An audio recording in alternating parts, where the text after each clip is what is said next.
그 심사가 딱 끝나자마자 공무원들이 하선하면 바로 그 나라의 여자애들이 배로 올라와요. 그 옛날에도 1970, 80년대도 문제가 많았었던 게 정말 어린 애들이 올라와요.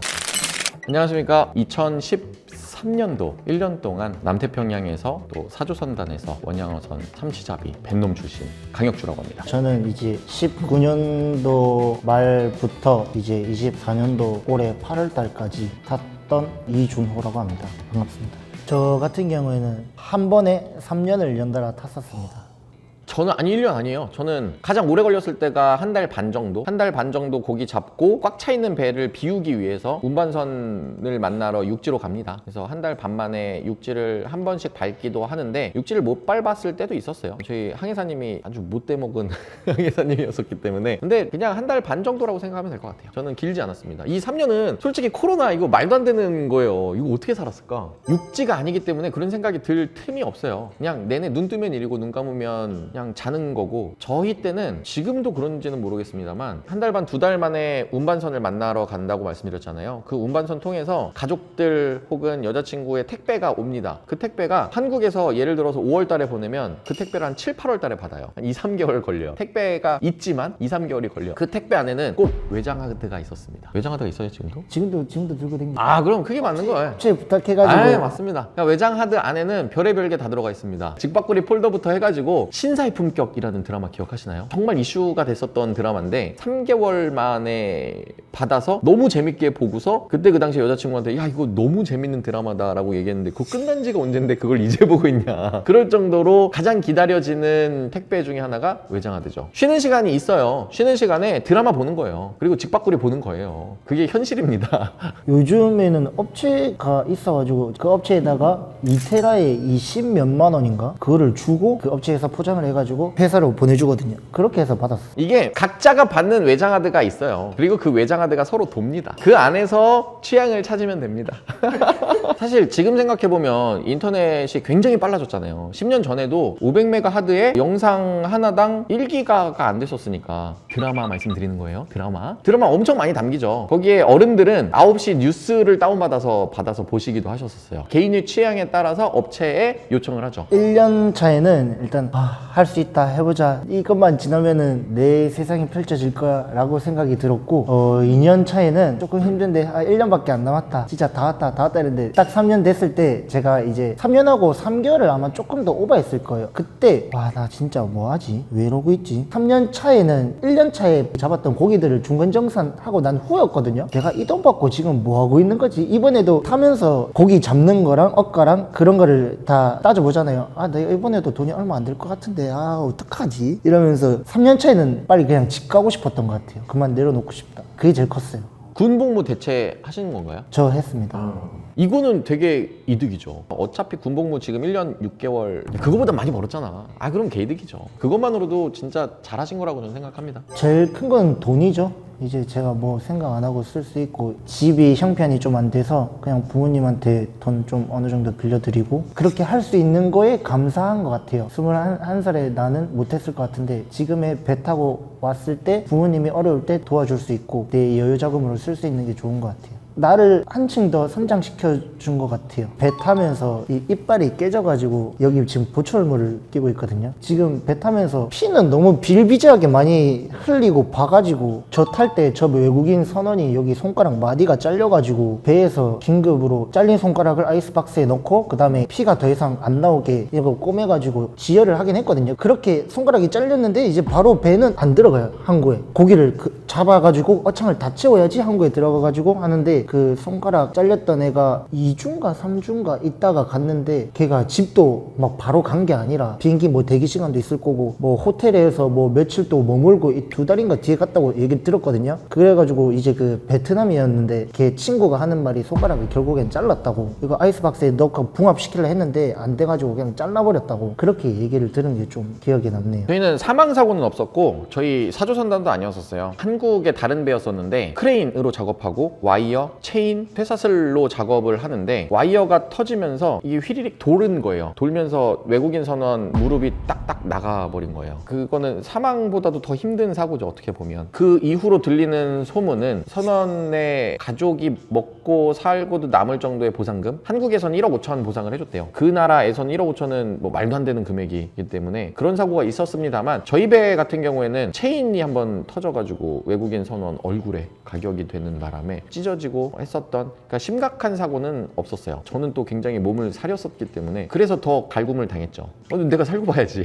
그 외적으로는 저희 배에서는 사고는 없었던 것 같습니다. 아니요, 안전하지 않아요. 안전하지 절대 않아요. 안전하지 않아요. 예. 그러니까 이거는 그냥 개인 차예요. 한국 사람들은 조금 보수적으로 하려고 하고요, 외국인 선원들이 좀 몸을 사리지 않고 일을 하려고 해요. 그만큼 또 선장님이 챙겨주셔요, 그런 친구들은. 그렇기 때문에 조금은 일하는 만큼 가져간다. 또 가장 위험한 스팟들이 있어요. 위험한 일을 해내는 이 외국인 선원들이 있어서 거기서 사고가 많이 나는 편이고, 나머지 같은 한국 사람들 같은 경우에는 한국 사람이 다쳤다 그러면 일이 굉장히 많이 커집니다. 외국인 선원보다도 훨씬 더 일이 커지기 때문에 그래서 조금은 서로 사리는 편이에요. 배를 저는 1년밖에 안 타서 오랜 기간 타지 않아서이지만 그래도 본죽할 수 없는 경험을 했다라고 말씀을 드렸잖아요. 육체적으로는 저는 오히려 시간 있을 때마다 드라마 보고 그런 생활도 있었지만 저는 좀 운동했었어요. 그러니까 분위기를, 외국인 선원들이랑 몸 좋은 친구들 있었다 그랬잖아요. 이제 그 친구들이랑 그냥 바벨 무게가 나가는 링이라는 이 도구가 있어요. 그런 걸로 그냥 그 안에서 그냥 헬스장을 만들어가지고 밤마다 친구들끼리 모여가지고 운동하고 몸짱 사진 찍고 했었던 게 있어서 진짜 완전 빼빼 말라가지고 몸도 앙상하고 한국 사람이다라고 생각이 안 들 정도로 그냥 그렇게 육체적인 부분은 저는 오히려 더 건강해졌다? 그냥 열심히 운동했다? 멘탈이 훨씬 더 강력해져서 돌아왔죠. 배 타기 전과 후 배에서 너무 많은 일들이 일어나요. 3년 동안 한 번도 땅을 못 밟았다라는 것은 배 안에서 모든 일들이 처리가 돼야 된다라는 이야기입니다. 그 안에서 뭐 하다못해 쓰레기, 하다못해 그 안에서 에어컨 고장나고 별의별 일들이 많아요. 근데 그런 것들 다 기관 쪽에서 해야 되거든요. 거의 대부분의 일들을, 거의 웬만한 것들은 다 고칠 거예요, 아마 맞죠? 네. 네. 이거 엄청난 능력치. 네, 고쳐야만 합니다. 안 고치면 뭐 어쩔 거예요. 그냥 무조건 다 고쳐내야만 하고, 그러다 보니까 그냥 정말 많은 일들이 있다 보니 배 내리면서 딱 들었던 생각 하나가, 내가 땅 밟고 하는 일이면 뭐든 할 수 있겠다였어요. 꼴랑거리는 배 위에서도 1년 동안 이 수많은 고생들을 버텨냈는데 뭔들 못하겠냐. 그래서 공무원 준비하다가 배를 탔었는데, 그렇게 목돈 벌어서 다시 공무원 준비를 하려는 생각에, 그래서 배를 탔었는데 내리자마자 난 사업이다. 이제는 돈 벌어야 된다. 라는 생각에 여기까지 오게 됐습니다. 지금 제가 한국 온 지 2-3달밖에 안 됐거든요. 그래가지고 아직도 ING긴 한데 배 내렸다고 단정 짓기는 어렵고 그냥 잠깐 쉬고 있는 단계라고 하고 싶네요. 배 다시 타실 거예요? 다시 타고 싶은데 이번에 회사에서 연락이 왔었거든요. 세레나원 기관사로 진급시켜 줄 테니까 나가지 않겠냐고. 제가 앞전에 3년 동안 탔던 배를 다시 또 오지 않겠냐고 물어보셔가지고 처음에는 간다 했는데, 간다 했다가 이제 제가 이빨에 교정기를 하고 있어가지고 치과에 물어보니까 뭐 빼고 가야 된대서 그냥 시간 돈 이미 들였는데 그냥 치과 치료 받고 나가자 싶어가지고 안 간다고 말해놔서. 준호님한테도 그냥 옛날 일이 될 수밖에 없을 것 같은데, 저희 때는 빠르면 한 달 반에 한 번씩은 육지에 들어갔고, 육지에 들어가면 비행기 타고 내릴 때처럼 이미그레이션, 검역 심사 이런 거 다 보잖아요. 비행기 타는 거랑 똑같이 배도 그렇게 심사를 합니다. 똑같이 심사를 하는데, 그 심사가 딱 끝나자마자 공무원들이 하선하면 바로 그 나라의 여자애들이 배로 올라와요. 그 옛날에도 1970, 80년대도 문제가 많았었던 게, 정말 어린애들이 올라와요. 어린애들이 올라온다라는 개념이 뭐 어떤 성착취, 뭐 미성년자, 우리나라의 문화는 그렇습니다만 그 나라의 문화는 먹고 살기 위해서 올라오는 거예요. 일단 섬 자체에 먹을 게 없어요. 해봤자 코코넛 열매, 수렵, 채집 이런 걸로 먹고 사는 나라이기 때문에 한국 배가 됐건 외국 배가 됐건 배에는 부식이 많다라고 말씀드렸었잖아요. 그 부식 먹으려고 올라와요. 한국과는 굉장히 다른 문화죠. 한국에서는 미성년자 혹은 어린 아이들 그렇게 하면 철컹철컹입니다. 무조건 문제가 되는데, 그건 그 나라에서의 벌어지는 일들이고 그 나라에서의 문화이기 때문에 그들 안에서는 그 누구도 뭐라 그러지 않습니다. 살기 위해서 올라오고 그 안에서 놀기 위해 올라오는 문화다 보니까 밥 먹고 술 마시고 이런 문화가 10년 전에는 있었어요. 저는 친구들한테도 얘기할 때도 믿거나 말거나라 그래요. 저는 그때 그 당시에 결혼할 친구가 있었고, 나는 나를 지킬 것이야 라고 이야기하면서 저를 굉장히 방어적으로 저를 지켰습니다. 그쪽 나라의 친구들이 저를 굉장히 재밌어 하는 거예요. 제가 방어적으로 난 여자친구가 있어, 결혼할 사람이 있어 라고 이야기를 하고 하다 보니까 저를 가지고 노는 거죠. 그러면서 여자애 셋이서 저 하나를 가지고 싸우는 거예요. 자기 파트너 하겠다고. 이거 한국에선 있을 수 없는 일. 전 도망 다녔어요. 이렇게 그 세 명이 진짜 머리채 잡고 싸우는 거예요. 왜냐면 한국 사람들이랑 그렇게 하루 이틀, 보통 2박 3일이에요. 2박 3일 있다가 가면은 그냥 $100씩 이렇게 용돈을 줘요. 근데 외국인 선원들 같은 경우에는 그렇게까지는 못 주고, 근데 한국 사람들이랑 파트너를 하면 용돈을 받으니까, 그러니까 싸움이 났었던 거죠. 이제 그런 문화가 있었다. 없어요. 배 올라오고 그런 거 없어요. 그냥 이제 제가 코로나 끝나고 이제 배 내렸다가 다시 한번 탔을 때는 이제 섬에 나갈 수 있었는데, 섬에 그때 나와가지고 그때 신세계를 깨달았죠. 이 문화를 그때 처음 접했어요. 있긴 있었죠. 저는 솔로몬 섬 갔는데 거기가 놀기가 제일 좋다 하더라고요. 왜 그런지 알 것 같아요. 진짜 클럽이랑 재밌었어요. 아유, 건전하게 놀았습니다. 못 데려와줘 이제. 거기서 만나도 거기서 끝내야 돼요. 지나가다가 뒤에 보면 야! 이 소리 들리고 한국인이랑 강도랑 추격전 펼쳐지고, 제 실제 배 외국인 선원들도 이렇게 전화하면서 헤드폰 들고 가다가 외국인이 여기 뒤에서 이렇게 쏙 빼가지고 도망가가지고 얘 폰 없이 그냥 있었던. 그러니까 외국인 선원들이 못 사는 나라 친구들이에요. 그러다 보니까 제가 탔었을 때가 갤럭시 S2 모델 쓸 때였었어요. 그러니까 S2도 전 내릴 때 친구들 주고 왔어요. 그것도 굉장히 귀한 폰인 거예요. 근데 배 타는 친구들은 핸드폰 하나씩은 다 어떻게 됐든 다 만들어내요. 한국 사람들이 핸드폰을 몇 개씩 갖고 타기도 했었어요. 그래서 외국인 선원들한테 팔기도 하고. 배 타는 외국인 선원들은 그래도 그 나라에서 좀 돈벌이를 하는 역할, 진짜로 이 강도의 어떤 타겟이 된다라는 게 저는 이해가 갑니다. 저희 때는 가장 월급이 적게 나갔던 친구가 베트남 친구인데, 그때 그 당시에 월급이 20만 원이었어요. 그 나라에서는 월급 20만 원이면 되게 잘 버는, 물가의 차이도 있기 때문에 자기 나라로 가면 그래도 다들 집도 있고 차도 있고 하는 친구들. 저희 선장님한테 얘기 듣기로는 각자 산대요. 배 타는 한국 사람들, 그들의 부인이랑 그냥 돈 벌어다 주고 살림 살고, 여기는 여기대로 살고, 그런 문화였었어요. 지금은 모르겠습니다. 여자 선원이 있다? 그러면은 제가 봤을 때 선장님, 기관장님 이런 높은 사람들이 가만히 안 둘 것 같은데. 일단은 힘쓰는 거에서 불가능하고요. 저희 때는 옵서버 중에 여자 있었어요. 저도. 옵서버가 뭐냐, 옵저버라고 하는 남태평양 연합에서 저희 퍼세이너라고 하는 참치잡이 배는 참치만 잡아야 돼요. 참치만 잡는지 감시하는 친구들이 한 명씩 타거든요. 그 친구들은 감시만 하는 친구들이에요. 그래서 그 친구들한테 잘 해야 신고를 안 해요. 그러니까 우리도 무조건 참치만 잡기도 하죠. 근데 어쩔 수 없이 딸려오는 물고기들이 있어요. 혹은 뭐 상어가 됐건 고래가 됐건 거북이가 됐건 올라오는 것들도 그들은 일단 신고를 하거든요. 근데 그래서 그들에게 뒷돈을 주기도 하고 맛있는 걸 먹이기도 하고 하는데, 관리 감독을 하는 친구가 여자인 경우가 있었다라는 거예요. 근데 그 친구는 건드리면 큰일 나죠. 직접 배에 탔었어요? 네. 그분은 거의 배에서 왕이에요. 왕. 그 말 한마디면은 배가 바로 묶이기 때문에 선장님도 어려워하는 그런 존재.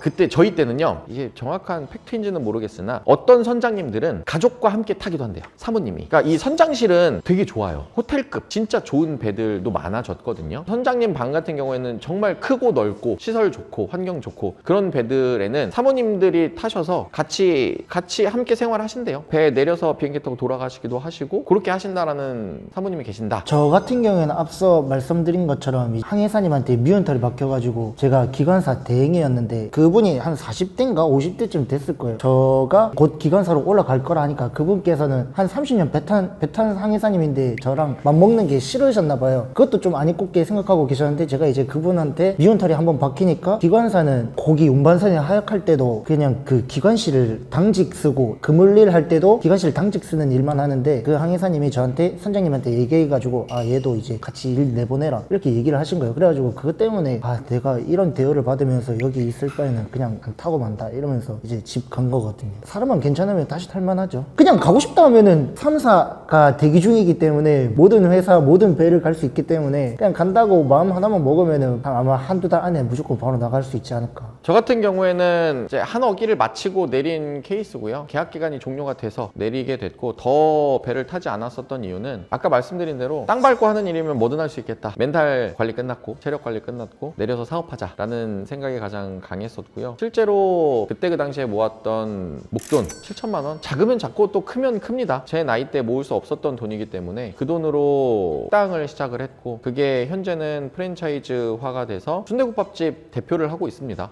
그때부터 여태까지 또 다른 수많은 일들이 있었어요. 이제 그런 수많은 일들을 또 제 채널을 통해서 요식업 하고 계시는 사장님들을 교육하고 있는 강남역 클래스 유튜브 채널을 운영을 하고 있기도 하면서 앞으로는 전 그러고 싶어요. 진짜로 이게 다 무너지면 다시금 원양어선을 탄다라고도 말씀을 드렸습니다만 진짜 젊은 청년들이 이렇게 멘탈 관리하고 목돈을 챙겨서 뭔가 사업에 도전한다 이런 레파토리가 저는 너무 건강한 것 같거든요. 이제 그렇기 때문에 도전하는 사람들도 있으면 좋겠고요. 그렇게 내리고 나서가 저는 더 중요하다라고 생각합니다. 돈을 모으는 거 너무 중요하죠. 제가 올해로 40입니다. 28살에 타고 29살에 시작한 사업이 10년, 11년 동안 굉장히 많이 커졌어요. 그러다 보니 이렇게 원양어선 타고 내려서 무엇을 해야 될지 모르거든요. 저도 마찬가지였었고. 근데 이런 친구들과 함께 저는 사업해 나가고 싶어요. 가능하다면. 그런 친구들, 요식업, 자영업 하고 계시는 사장님들과 함께 하면서 제 경험치를 나눠드리고 그들의 성장을 도모하고 앞으로 준호님의 미래도 굉장히 기대가 되기도 하고요.